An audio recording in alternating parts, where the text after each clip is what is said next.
Well, hello and welcome to the weekly update here on YouTube. Thank you so much for joining me. Well, we can see on Friday all the major indexes were down. The S&P 500 failing at that upper trend line in that downward channel that it's been in for quite some time.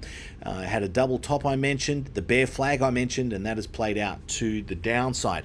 So all the major indexes now, the S&P 500, the Nasdaq, the Russell 2000, the industrials and the transports are all below their 21 EMA, which is our line in the sand between bullish and bearish in the short to medium term. So certainly looking bearish there. And if we have a look at the overall market, the best way to do that is to look at the SPX.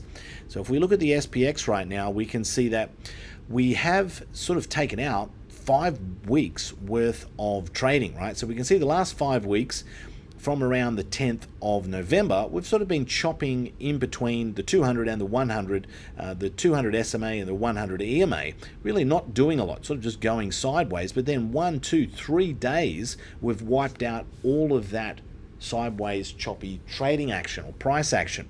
So now we've got a new opening range, being the third Friday of the month on the 16th of December.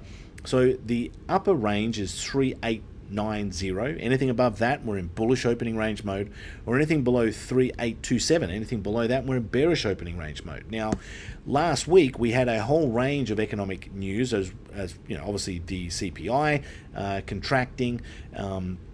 The Federal Reserve raising rates by 0.5%, exactly like I'd anticipated. But they also said they're going to continually and aggressively continue to fight inflation through raising rates. And there was a lot of economic releases this week, PMI, not just the PMI, but a whole range of different economic announcements here, like the Empire State Manufacturing Index, the Philly Fed Manufacturing Index, and the PMI, which were very bearish, and they missed by wide margins. And the PMIs, particularly on Friday, they certainly took a dip, and they signaled a contraction for the third straight month. So a lot of bearishness going on here, a little bit of bullishness, but not much. And generally speaking, from a technical point of view, the charts were bearish, and the economic news was bearish, and we are headed towards a recession. Now, we know we're already in a recession, but they haven't officially announced that, but the market is starting to factor that in. What does that mean? Well, I think we'll see oil prices continue to move down. Gold, I think, in 2023 will do well. And, risk assets and stocks in particular will still have pressure to the downside. And that's likely what we're going to see moving forward. Now, this week, we've still got a lot of economic news to unfold. I think after this week, the volatility and the volume in the market will dry up a lot as people go on holidays, and a lot of institutions and fund managers go on break and holidays with their families. You won't see a whole lot of news and a whole lot of movement in the market, but this week I believe you still will. A lot of housing data to come out, and there's a lot of pressure on housing right now, raising rates so dramatically, so quickly, starting to see housing prices fall right now. And there is still a lot of pressure economically, and looking for things to continue to move down. But this week, with housing in particular, we could certainly see a catalyst for a big move either way, but probably to the downside would be my best educated guess. Bitcoin still moving down, not really showing any signs of strength at this point. With the FTX collapse and the whole range of fraud and mismanagement of customers' funds, and just outright criminal behavior, there's still going to be a lot of pressure on Bitcoin and cryptocurrencies in general. Bitcoin, my long-term view is still bullish. Nothing's really changed with Bitcoin, but when you're getting huge exchanges like that collapsing, and fraud and all that crime going on, that obviously it's going to create a huge downside catalyst, right? Until we do get some regulation, it's going to be a big problem. Now, obviously, cryptocurrencies, we're trying to get away from regulation, get away from government control, but you can see what happens when you don't have it. It just leaves you open to people just doing the wrong thing, just complete utter greed and stupidity. But Bitcoin still, long-term view, I still believe we will see another large move to the upside. Now, having said all that, what I would say right now, if you're looking for something to get into, sitting on the sidelines for the Christmas break, that'd make a lot of sense. I mean, we recently made some very good money on our SDS call options, right? So if you do start to see a lot of economic news this week with housing and very, very bearish, you could certainly look to buy some call options on SDS, which moves inversely to the market. So the market moves down, SDS will go up.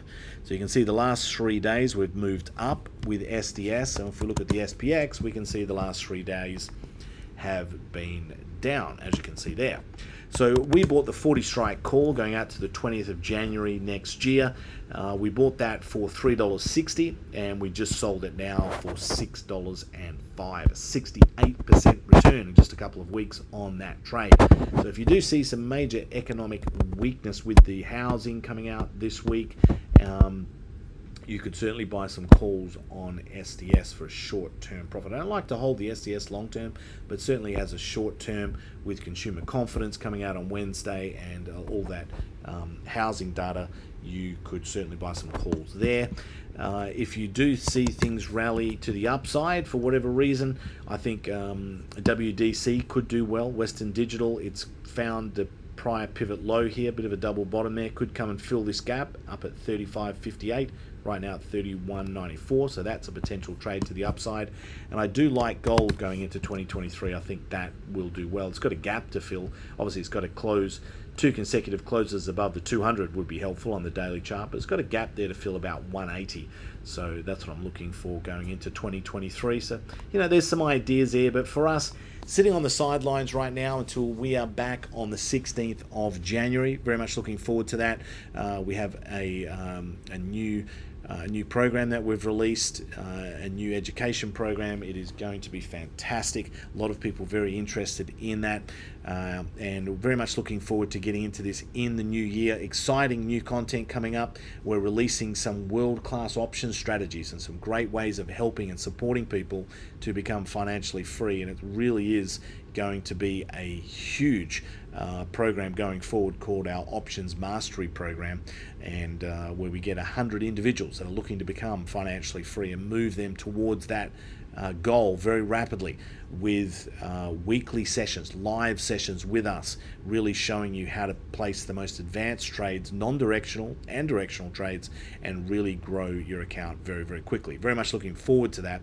If you've ever got any questions or want to ask anything, send an email to support@cashflowoptions.com.au, and we will be able to help you with any questions that you have. So thank you so much. Enjoy your break, enjoy the Christmas break and New Year's. We'll be back on the 16th of January. Thank you so much for listening. Look forward to talking to you then. All the best and bye for now.